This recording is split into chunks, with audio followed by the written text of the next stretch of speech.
Captain Elena Vasquez wiped the sweat from her brow as she studied the mineral analysis reports from the asteroid field. The bridge of the mining vessel Meridian hummed with the steady rhythm of industrial work, while outside the viewports, massive extraction arms pulled precious metals from floating rocks. For 15 years, Elena had commanded this operation in the Outer Rim territories, leading what everyone believed was a simple civilian mining crew. The communication console crackled to life, interrupting her thoughts. "Captain, priority transmission from Earth Central Command," announced her communications officer, Marcus Chen. His voice carried an unusual tension that made Elena look up sharply. "Put it through to my ready room," Elena ordered, standing from her captain's chair. She walked across the bridge, nodding to her crew members who continued their routine tasks. Chief Engineer Rosa Martinez was monitoring the fusion reactors, while Navigation Officer David Kim tracked the movement of mining drones through the asteroid field. None of them looked particularly concerned about the incoming message, but Elena felt a chill run down her spine. In the privacy of her ready room, Elena activated the secure communication channel. The holographic image of Admiral Patricia Reynolds materialized above her desk, but the woman's expression was grave in a way Elena had rarely seen during their years of correspondence. "Elena, we have a situation," Admiral Reynolds began without preamble. "3 more colonies have gone dark in the past week. New Geneva, Titan's Rest, and Port Armstrong. The Zenthari fleet is moving faster than our intelligence predicted." Elena's blood ran cold. The Zenthari had appeared in human space 18 months ago, claiming vast territories and demanding that human settlements evacuate immediately. When the colonists refused, the aliens had begun a systematic campaign of destruction that Earth's conventional military forces seemed powerless to stop. "How bad is it?" Elena asked, though she dreaded the answer. "Catastrophic. We've lost 47 colonies and counting. Our battle fleet engaged the Zenthari near the Kepler system last week. Of 36 ships, only 4 made it back to Earth. The alien technology is unlike anything we've encountered. Their shields absorb our weapons, their ships repair themselves during combat, and their tactical coordination is perfect." Elena stared at the holographic display, showing the locations of destroyed human settlements. Each red dot represented thousands of lives lost, families torn apart, and dreams shattered. "What does Earth Command want us to do? We're miners, not soldiers." Admiral Reynolds leaned forward, her eyes intense. "Elena, it's time. Authorization code Phantom 77 Alpha." The words hit Elena like a physical blow. She had hoped never to hear that particular code sequence, but she had been preparing for this moment her entire adult life. Her hands moved automatically to her desk drawer, retrieving a sealed packet that had remained unopened for 15 years. "Are you certain?" Elena asked, her voice barely above a whisper. "The President has authorized full activation. Every sleeper crew, every hidden asset, every ghost ship we've been maintaining. The Zenthari think they're fighting a handful of primitive humans with basic technology. They have no idea what's coming." Elena broke the seal on the packet and read the orders that would transform her life forever. Around the Meridian, and throughout human space, similar conversations were taking place on hundreds of vessels that the galaxy believed were harmless civilian craft. After ending the communication with Admiral Reynolds, Elena sat in silence for several minutes, processing the magnitude of what was about to happen. Then she activated the ship's internal communication system and spoke words she had memorized decades ago, but never thought she would need to use. "All crew members, report to the main assembly hall immediately. Authorization code Phantom 77 Alpha." This is not a drill. Throughout the ship, people stopped what they were doing and exchanged meaningful glances. Marcus Chen shut down his communication equipment with practiced efficiency. Rosa Martinez initiated emergency protocols that began rerouting power from mining systems to other parts of the ship. David Kim pulled up navigation charts that showed not asteroid fields, but strategic military positions. In the assembly hall, Alina stood before her crew of 87 men and women who had lived and worked together as miners for years. But as she looked at their faces now, she saw something different. The casual demeanor of industrial workers was replaced by the focused attention of trained military personnel. "Ladies and gentlemen," Alina began, her voice carrying new authority, "today we stop pretending to be civilians. The Zenthari have forced our hand, and Earth has authorized the activation of Project Shadowfleet. You all know what this means." Chief Engineer Martinez stepped forward. "Captain, how long do we have?" 12 hours for full conversion. The Zenthari fleet will reach the Proxima sector in 3 days. We need to be ready." Alina paused, looking at each member of her crew. "I know this isn't what any of us wanted. We all hoped we could live out our lives as simple miners, that Earth would never need its ghost fleet. But our people are dying, and we're the only ones who can stop it." The transformation of the Meridian began immediately. Hidden panels throughout the ship slid open, revealing military-grade equipment that had been concealed for years. The mining arms detached and were replaced by weapon systems that emerged from secret compartments. The ship's hull began to shift and reconfigure as adaptive armor plating extended from internal storage bays. In the engineering section, Rosa Martinez supervised the activation of the ship's true power core. The civilian fusion reactor had been a facade, hiding a quantum singularity drive that could power weapons capable of cracking planets. As the new systems came online, the very nature of the ship changed from an industrial vessel to something far more dangerous. "Captain," called out Marcus Chen from the communication station, "we're receiving activation confirmations from ghost ships throughout the sector. The freighter Astrid's Dream is reporting full weapon systems online. The transport vessel New Horizon has deployed its fighter complement. The research ship Galilee is powering up its experimental beam weapons." Alina smiled grimly. Across human space, hundreds of ships were undergoing similar transformations. Vessels that the Zenthari had dismissed as civilian traffic were revealing their true nature as advanced military assets. The bridge itself was changing around them.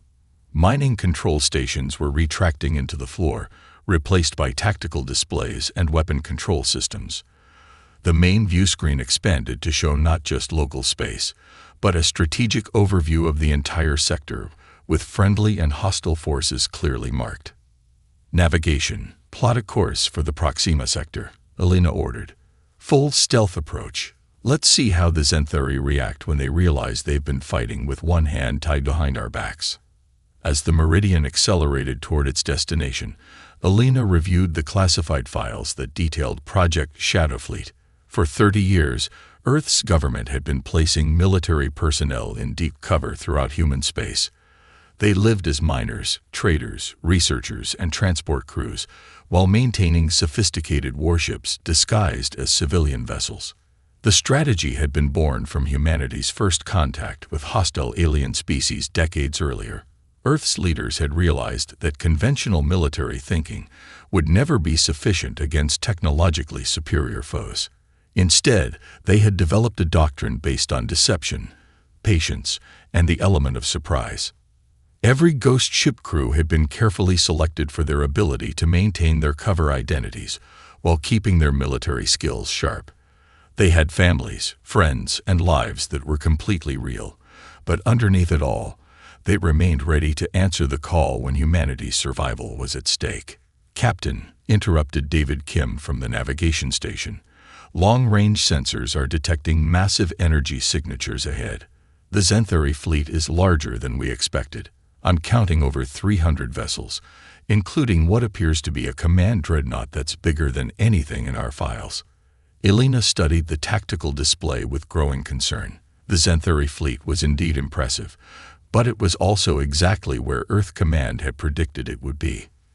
The aliens were methodical in their approach to warfare, following predictable patterns that made them vulnerable to the right kind of strategy. "Weapons status?" Alina asked. "All systems green," replied Weapons Officer Lieutenant Commander Sarah Walsh, who until this morning had been posing as a mining equipment specialist. "Adaptive pulse cannons are calibrated, Quantum torpedoes are armed, and our shield harmonics are synchronized with friendly vessels. The next few hours would determine whether humanity's greatest gamble would pay off. The Xanthari believed they were facing a weak species with limited military capabilities. They had no idea that Earth's true fleet had been hiding in plain sight for decades, waiting for exactly this moment. As the Meridian approached the battle zone, Alina felt the weight of responsibility on her shoulders. The success or failure of Project Shadowfleet would determine not just the outcome of this war, but the future of human civilization itself. The Ghost Fleet was humanity's secret weapon, and now it was time to see if 30 years of careful planning and sacrifice would be enough to. The revelation. The Xanthari command ship Eternal Dominion moved through space with the confidence of a predator that had never known defeat. Supreme Admiral Kethvar stood on the bridge of the massive Dreadnought, his 6 arms crossed as he observed the tactical displays showing human space scattered with the debris of destroyed colonies. Status report, Kethvar commanded in the clicking language of his species. The human defensive fleet has been eliminated, reported his tactical officer. Their primitive vessels offered minimal resistance. We detected several civilian ships fleeing the area, but they pose no threat to our operations. Kethvar's mandibles clicked with satisfaction. The humans had proven to be even weaker than initial assessments had suggested. Their technology was crude, their tactics predictable, and their will to fight seemed to crumble after each defeat. Within a few more cycles, the entire human sector would belong to the Xanthari Empire. "Sir," interrupted the sensor operator, "we're detecting unusual energy signatures from some of the civilian vessels. The readings don't match standard human technology." "Explain," Kethvar ordered, his attention focusing on the anomaly. "The energy patterns suggest highly advanced power systems, but the vessels appear to be simple mining and transport ships. It's possible our sensors are malfunctioning due to the asteroid field's mineral composition." Kethvar considered this information. The Xanthari had encountered thousands of species during their expansion across the galaxy, and they had learned to be cautious of anything that seemed out of place. However, human technology had been thoroughly analyzed, and nothing in their files suggested the capacity for such advanced systems. Meanwhile, aboard the Meridian, Captain Alina Vasquez watched the Xanthari fleet through her ship's advanced sensors. The enemy vessels were arranged in a perfect formation, following the same tactical patterns they had used in every previous engagement. Their confidence was evident in their positioning, leaving gaps in their defensive screen that a more experienced opponent would never allow. "All ghost ships. This is Phantom Leader," Alina broadcast on the encrypted channel. "Initiate formation Delta 7. Remember, we hit them fast and hard, then adapt to whatever they throw back at us." The response came from dozens of ships scattered throughout the asteroid field. Captain James Riley aboard the disguised freighter Stellar Wanderer confirmed his position. Commander Lu Wei from the research vessel Deep Explorer reported all weapons systems ready. Transport Captain Maria Santos acknowledged from the New Frontier, her cargo bays now revealing squadrons of advanced fighters. "Phantom Leader, this is Phantom Base," came the voice of Admiral Reynolds from Earth. "You are authorized to engage. Show them what humanity is really capable of." Elena took a deep breath and gave the order that would change everything. "All ships, drop your masks. Let's introduce ourselves properly." Throughout the asteroid field, vessels that had appeared to be harmless civilian craft began their true transformation. The Meridian's hull shifted as armor plating emerged from hidden compartments, while weapon systems that had been concealed for years swiveled into firing positions. Her mining arms retracted completely, replaced by particle beam arrays that hummed with barely contained energy. The Stellar Wanderer's cargo containers separated and reconfigured into missile launchers, while the Deep Explorer's scientific equipment revealed itself to be the most advanced sensor and electronic warfare suite in human space. The New Frontier opened her cargo bays and launched wave after wave of fighters that had been waiting in darkness for this moment.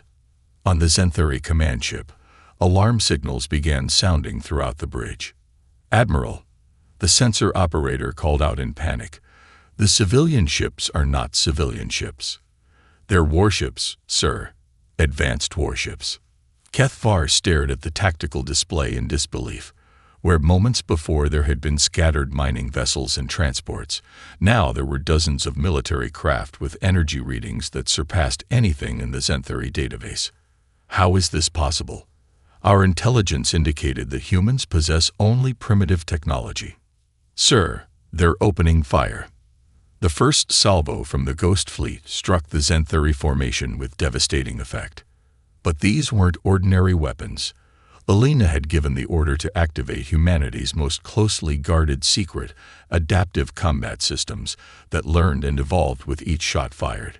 The initial particle beams struck Zenthari shields at standard frequencies, exactly what the aliens expected from human weapons. But as the ship's artificial intelligence analyzed the shield harmonics, the weapons automatically adjusted their output to match the resonance frequency of the enemy defenses. Impossible, breathed the Zenthari tactical officer as he watched his ship's shields flicker and fail. Their weapons are changing frequency in real time. They're adapting to our defenses. The Meridian's quantum torpedoes struck next, but instead of exploding on impact, they phased through the Zenthari hull armor and detonated inside the ships themselves. The torpedoes had analyzed the molecular structure of the alien vessels and adjusted their quantum signatures to pass through solid matter. All ships, implement battle pattern Omega, Alina commanded. Let's show them what human creativity looks like. The Ghost Fleet began to move in ways that defied conventional military doctrine. Instead of maintaining rigid formations, the ships flowed like a living organism, each vessel adapting its role based on real-time tactical analysis. When the Zenthari concentrated fire on one area, the human ships would redistribute their positions to present new target priorities. But the most shocking development came when the Zenthari attempted to use their own adaptive technology. The aliens had always relied on their ability to analyze enemy tactics and develop countermeasures during battle. However, when they tried to adapt to human weapons, they found that the weapons had already adapted to their adaptations. Their entire fleet is learning, reported Chief Engineer Martinez from her station. Every ship is sharing tactical data in real time. When one vessel develops a new countermeasure, all the others implement it instantly. Captain Riley's voice came over the communication channel. Phantom Leader, the Zenthari are trying to retreat. Their command ship is pulling back behind their defensive line. Alina smiled grimly. Negative on the retreat, Phantom 7. We didn't spend 30 years in deep cover just to let them escape. All ships, execute the Prometheus Protocol. The Prometheus Protocol was humanity's ultimate expression of adaptive warfare. Instead of simply countering enemy tactics, the Ghost Fleet began to predict what the Zenthari would do before they did it. The ship's artificial intelligence systems had been analyzing alien behavior patterns since the war began, building psychological profiles of how different species responded to various combat situations. As the Zenthari command ship attempted to withdraw, it found its escape route blocked by human vessels that had anticipated the move. When the aliens tried to reorganize their formation, they discovered that the Ghost Fleet had already positioned itself to counter their new arrangement. Admiral, the Zenthari sensor operator reported with growing desperation. They're not just adapting to our technology. They're predicting our strategies. It's as if they can read our thoughts. Supreme Admiral Kethvar watched in horror as his supposedly invincible fleet was systematically dismantled by an enemy that had appeared from nowhere. The humans weren't just fighting back. They were demonstrating a level of tactical sophistication that exceeded anything the Zenthari had encountered in their centuries of conquest. Sir, his communications officer announced, we're receiving a transmission from the human fleet. They're demanding our surrender. Kethvar's mandibles clicked in disbelief. No species had ever demanded the surrender of a Zenthari fleet. The very concept was inconceivable. Put them through. Captain Alina Vasquez appeared on the main view screen, her expression calm but determined. Behind her, the bridge of the Meridian hummed with activity as her crew coordinated what had become the most decisive battle in human history. Supreme Admiral Cathfar, Elena began. I am Captain Elena Vasquez of the Earth Defense Forces. Your fleet is surrounded and outgunned. I'm offering you one chance to withdraw from human space and never return. Impossible, Cathfar replied. We are the Zenthari. We have conquered 1,000 worlds. You are nothing but primitive mammals with crude technology. Elena's smile was cold. That's what we wanted you to think. For 30 years, we've been preparing for this war. Every ship you see here has been in position since before you entered our space. Every weapon, every tactic, every strategy has been designed specifically to counter your capabilities. The truth of her words was evident in the tactical display. The Zenthari fleet, which had seemed so overwhelming just minutes before, was now trapped in a web of human ships that had appeared as if from nowhere. We studied your species, Elena continued. We learned your patterns, your weaknesses, your overconfidence. You thought you were fighting Earth's military, but you were actually fighting our intelligence service. This entire war has been one long reconnaissance mission.